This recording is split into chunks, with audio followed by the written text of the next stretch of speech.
বিজেপির বালেশ্বর সদর বিধায়ক প্রার্থী ମାନସ ଦତ୍ତଙ୍କ ବିଶାଳ ଶୋଭାଯାତ୍ରା ହଜାର ହଜାର କର୍ମୀ ଓ ସମର୍ଥକଙ୍କ ଗହଣରେ ଆସି ଜିଲ୍ଲାପାଳଙ୍କ କାର୍ଯ୍ୟାଳୟରେ ଭରିଲେ ନାମାଙ୍କନ ପତ୍ର। ସାଧାରଣ ନିର୍ବାଚନ ପାଇଁ ନାମାଙ୍କନ ଦାଖଲର ଶେଷ ଦିନରେ ଭାରତୀୟ ଜନତା ପାର୍ଟିର ସଦର ବିଧାୟକ ପ୍ରାର୍ଥୀ ମାନସ କୁମାର ଦତ୍ତ ନାମାଙ୍କନ ପତ୍ର ଦାଖଲ କରିଛନ୍ତି। ଏହି ପରିପ୍ରେକ୍ଷୀରେ ଜିଲ୍ଲା ସ୍କୁଲ ନିକଟ ସଦର କାର୍ଯ୍ୟାଳୟଠାରୁ ଆରମ୍ଭ ହୋଇଥିବା ବିଶାଳ ଶୋଭାଯାତ୍ରାରେ ଶ୍ରୀ ଦତ୍ତ ବାହାରିଥିଲେ ଜିଲ୍ଲାପାଳଙ୍କ କାର୍ଯ୍ୟାଳୟ ଅଭିମୁଖେ। ବାଲେଶ୍ୱର ପୌରାଞ୍ଚଳ ସମେତ ସଦର ନିର୍ବାଚନ ମଣ୍ଡଳୀର ବିଭିନ୍ନ ପଞ୍ଚାୟତରୁ ଆସିଥିବା ହଜାର ହଜାର ସଂଖ୍ୟାରେ କର୍ମୀ ସାମିଲ ହୋଇ ଏଥିରେ ଶକ୍ତି ପ୍ରଦର୍ଶନ କରିଥିଲେ। ନାଚ ଗୀତ ସହିତ ସମର୍ଥକଙ୍କ ଜିନ୍ଦାବାଦ ଧ୍ୱନିରେ ବାଲେଶ୍ୱର ସହର ରାସ୍ତା ପ୍ରକମ୍ପିତ ହୋଇଥିଲା।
ବିଜେପି କର୍ମୀ ଓ ସମର୍ଥକଙ୍କ ସଂଖ୍ୟାର ମାତ୍ରାକୁ ଦେଖିଲେ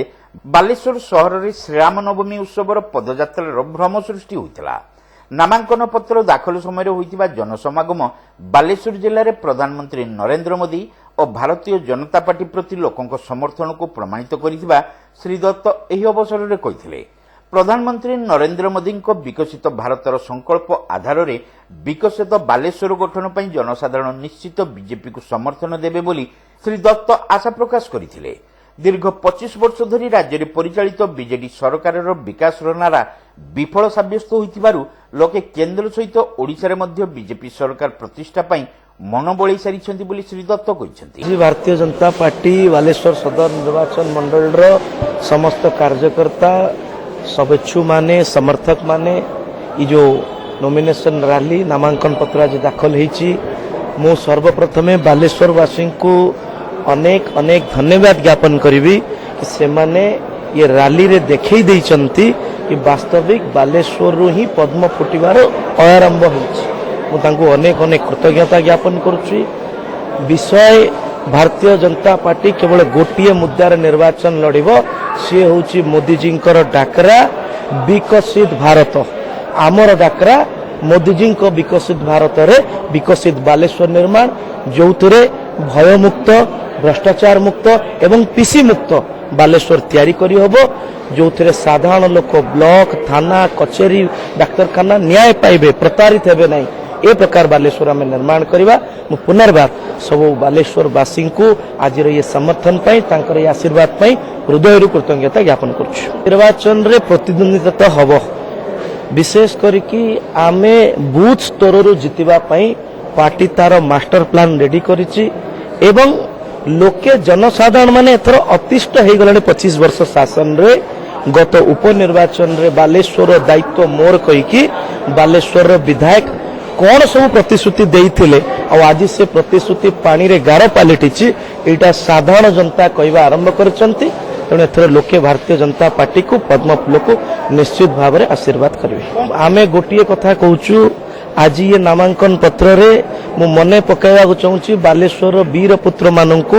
स्वर्गत विधायक अरुण दे को मु मने पकाइबा चाहूँगी मोर बापा स्वर्गत विधायक मदन मोहन दत्त को से माने एक पथ राजनीति रे करथिले जोटा होची सेवा संघर्ष और बलिदान आमे राजनीति पाई सही पथ को आगे नवा साधारण लोकंकर दुख सुख रे शामिल होबा गोटिए स्लोगान जनता सेवा कर्म ही ईश्वर।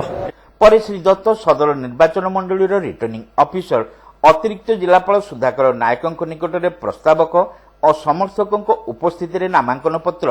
ଦାଖଲ କରିଥିଲେ।